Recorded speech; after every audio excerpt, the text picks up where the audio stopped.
Hello everyone, इस video में हम class 11 NCERT India physical environment का चैप्टर 2 स्ट्रक्चर एंड फिजियोग्राफी आगे कंटिन्यू करेंगे।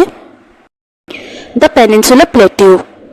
ये सारी डिटेल्स हम चैप्टर की स्टार्टिंग में ही देख चुके हैं कि पेनिनसुलर प्लेट्यू की हाइट 150 मीटर से 600 to 900 मीटर्स के बीच में रेंज करती है और ये एक इरेंगुलर ट्रायंगल की शेप में है, जिसके नॉर्थ वेस्ट में दिल्ली रिज, ईस्ट में राजमहल हिल्स, वेस्ट में गिरी रेंज और साउथ में कार्डिमम हिल्स हैं और शिलोंग और किर्बी अलोंग प्लेट्यू इसका नॉर्थ ईस्टर्न एक्सटेंट है। ना पेनिनसुलर प्लेट्यू जो है वो काफी सारे प्लेट्यूज से मिलके बना है, जैसे कि Hazaribagh plateau, Palamau plateau, Ranchi plateau, Malwa plateau, Coimbatore plateau और Karnataka plateau.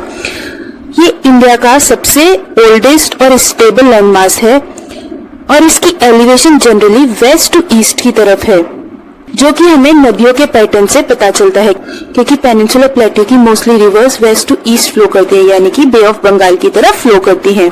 Name some of the rivers of the peninsular plateau which have their confluence in the Bay of Bengal and the Arabian Sea. So mostly peninsular plateau की rivers Bay of Bengal की तरफ ही flow करती हैं, जैसे कि महानदी, गोदावरी, कृष्णा, कावेरी, ये सब बे ऑफ बंगाल की तरफ फ्लो करती हैं। और नर्मदा और तापी जो कि रिफ्ट वैली में से फ्लो करती हैं, ये दोनों नदियां अरेबियन सी की तरफ फ्लो करती हैं। And mention some landforms which are typical to east flowing rivers but are absent in the west flowing rivers। और ऐसे कौन से लैंडफॉर्म्स हैं जो कि ईस्ट फ्लोइंग रिवर्स में तो हमें मिलते हैं बट वेस्ट फ्लोइंग रिवर्स में हमें नहीं मिलते हैं? तो मोस्टली जो ईस्ट फ्लोइंग रिवर्स हैं वो सब डेल्टा बनाती हैं, बट डेल्टास जो है वो वेस्ट फ्लोइंग रिवर्स में एब्सेंट होते हैं। Some of the important physiographical features of this region are tors, block mountains, rift valleys, spurs, bare rocky structures, series of hummocky hills and wall-like quartzite dikes offering natural sites for water storage। Block mountains और rift valley हम already पढ़ चुके हैं, उसका link description में given है। हिल slopes पे ऐसे फ्रीली स्टैंडिंग रॉक जो हमको मिलती है उसको टॉर्स बोलते हैं। जब मेन हिल पे एक छोटा सा हिल लाइक स्ट्रक्चर प्रेजेंट होता है उसको स्पर बोलते हैं, लाइक दिस। ऐसे छोटे छोटे मोल्ड्स जब ग्राउंड के ऊपर बने हुए होते हैं उनको हम्मॉक्स बोलते हैं। डाइक्स जब किसी रॉक के फ्रैक्चर के बीच में कोई सेडिमेंट्री डिपॉजिट के कारण या फिर वॉल्केनिक इरप्शन के बाद मैग्मा डिपोजिशन के कारण कोई नई रॉक फॉर्म हो जाती है, तो ऐसे ओल्ड और न्यू रॉक की लेयर्स की फॉर्मेशन हो जाती है, इसको डाइक बोलते हैं। और ये सारे स्ट्रक्चर जो हैं एक नेचुरल वाटर स्टोरेज की तरह भी काम करते हैं। The western and north western part of the plateau has an emphatic presence of black soil. और पेनिनसुलर प्लेट्यू के वेस्टर्न और नॉर्थ वेस्ट पार्ट में काफी मात्रा में ब्लैक सॉइल मिलती है। पेनिनसुलर प्लेट्यू में लगातार अपलिफ्टमेंट और सबमर्जेंस होने के कारण इस एरिया में काफी फॉल्टिंग और फ्रैक्चर्स भी आई हैं। For example the Bhima fault. और इन्हीं स्पेटियल वेरिएशंस के कारण, यानी कि जो पेनिनसुलर प्लेट्यू में अपलिफ्टमेंट और सबमर्जेंस हुआ है और जो फॉल्टिंग और फ्रैक्चर्स हुए हैं, उनके कारण यहाँ मिलने वाले रिलीफ्स यानी कि लैंड फॉर्म्स में भी काफी डाइवर्सिटी देखने को मिलती है। The north western part of the plateau has a complex relief of ravines and gorges. और पेनिनसुलर प्लेट्यू के नॉर्थ वेस्टर्न पार्ट में रिवाइन और गॉर्जेस भी मिलते हैं। गॉर्जेस क्या होते हैं हम ये चैप्टर के स्टार्टिंग में पढ़ चुके हैं। और रिवाइन्स और गॉर्जेस में सिर्फ इतना ही डिफरेंस होता है कि रिवाइन्स की वैली गॉर्जेस से छोटी होती है। मतलब जिन हिल्स के बीच में रिवाइन्स बनते हैं उनकी हाइट भी कम होती है और उनके बीच का डिस्टेंस भी कम होता है। और चंबल, भिंड और मोरैना रिवाइन्स के वेल नोन एग्जाम्पल हैं। यहाँ पे नदियों द्वारा काफी मात्रा में रिवाइन्स बनाए गए हैं। और पेनिनसुलर प्लेट्यू को 3 ब्रॉड ग्रुप्स में डिवाइड किया जाता है, the Deccan plateau, central highlands और the north eastern plateau. The Deccan plateau, this is bordered by the Western Ghat in the west, Eastern Ghat in the east and the Satpura, Maikal Range and Mahabir Hills in the north। Deccan plateau के waste में western Ghats, east में eastern घाट, north में Satpura range, Mahadev hills और Maikal range. Western Ghats को locally अलग अलग नाम से भी जाना जाता है, जैसे कि महाराष्ट्र में इनको सह्याद्री के नाम से जाना जाता है, तमिलनाडु और कर्नाटक में नीलगिरी हिल्स के नाम से जाना जाता है और केरल में इनको अन्नामलाई हिल्स और कार्डिमम हिल्स के नाम से जाना जाता है।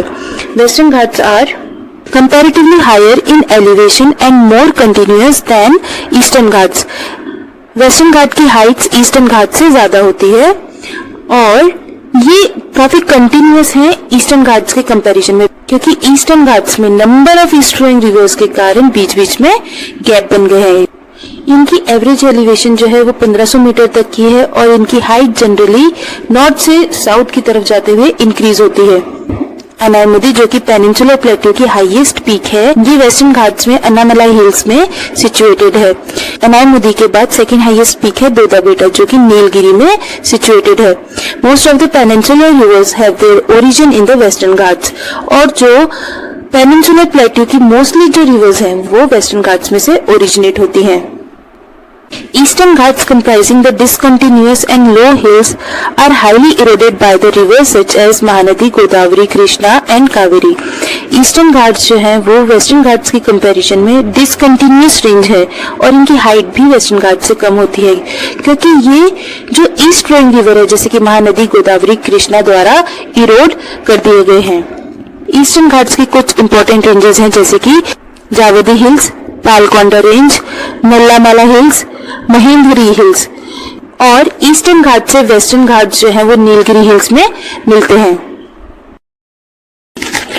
द सेंट्रल हाईलैंड्स, इनके वेस्ट में अरावली रेंजेस और साउथ में सतपुड़ा रेंजेस सिचुएटेड है और इनकी elevation generally 600 to 900 metres above mean sea level है।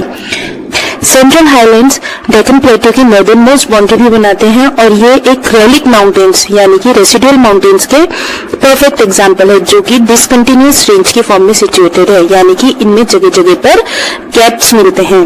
और सेंट्रल हाईलैंड की एक्सटेंशन वेस्ट में जैसलमेर तक देखी जा सकती है, जहां पर इसका अधिकतर पार्ट लॉन्गिट्यूडनल सैंड रिजेस या फिर क्राइसेंट शेप्ड सैंड ड्यून्स जिनको बार्कन्स बोलते हैं उनसे कवर्ड है। ये जो क्राइसेंट शेप का सैंड ड्यून्स का स्ट्रक्चर है इसको बार्कन बोलते हैं। और ये जो रीजन है यहाँ पर पास्ट में काफी सारे मेटामॉर्फिक प्रोसेसेस हुए हैं जिसके कारण यहाँ पर मार्बल, स्लेट और नीस जैसी मेटामॉर्फिक रॉक्स काफी अधिकता में मिलती हैं। सेंट्रल हाईलैंड का एलिवेशन 700 to 1000 मीटर के बीच में है और इसका स्लोप नॉर्थ और नॉर्थ ईस्टर्न डायरेक्शन की तरफ है। Most of the tributaries of river Yamuna have their origin in the Vindhyan and Kaimur ranges. Yamuna की ज्यादातर ट्रिब्यूटरीज जो है वो विंध्यन और कैमूर रेंजेस से ओरिजिनेट होती है और इन सारी ट्रिब्यूटरीज के फ्लो करने की डायरेक्शन से भी हमें सेंट्रल हाईलैंड के स्लोप का पता चलता है, बिकॉज ये सारी रिवर्स नॉर्थ और नॉर्थ ईस्ट डायरेक्शन की तरफ फ्लो करती हैं। बनास चंबल नदी की एकमात्र सिग्निफिकेंट ट्रिब्यूटरी है जो कि वेस्ट में अरावली से ओरिजिनेट होती है और सेंट्रल हाईलैंड्स का ईस्टर्न एक्सटेंशन राजमहल हिल्स के द्वारा बनाया जाता है, जिसके साउथ में छोटा नागपुर का प्लेट्यू सिचुएटेड है जो कि मिनरल रिसोर्सेज में काफी रिच है। The north eastern plateau main peninsular plateau का ही एक्सटेंशन है। माना जाता है कि हिमालय के ओरिजिन के टाइम पे जब इंडियन प्लेट नॉर्थ ईस्ट की तरफ मूवमेंट कर रही थी तब राजमहल हिल्स और मेघालय प्लेट्यू के बीच में एक बड़ा फॉल्ट बन गया था जो कि बाद में नदियों द्वारा लाए गए सेडिमेंट्स द्वारा भर दिया गया।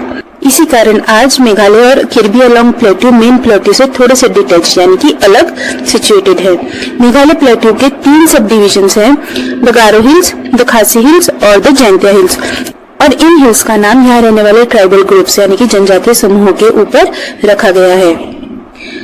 असम का किर्बी अलोंग हिल भी मेघालय प्लेट्यू का ही एक्सटेंशन है और छोटा नागपुर प्लेट्यू की तरह ही मेघालय प्लेट्यू में काफी सारे मिनरल रिसोर्सेज लाइक कोल, आयरन ओर, सिलिमिनाइट, लाइमस्टोन और यूरेनियम काफी अधिकता में मिलते हैं। और Meghalaya plateau south west monsoon से मैक्सिमम रेनफॉल रिसीव करता है, इसी कारण यहाँ पर रेनफॉल से काफी ज्यादा इरोजन भी हुआ है और यही कारण है कि चेरापूंजी में इतनी ज्यादा रेनफॉल होने के बाद भी कोई परमानेंट वेजिटेशन कवर ना होकर बेयर रॉकी सरफेसेस ज्यादा दिखाई देते हैं। इस वीडियो में इतना ही, रिमेनिंग चैप्टर नेक्स्ट वीडियो में कवर करेंगे। Please like, share and subscribe. Thank you for watching.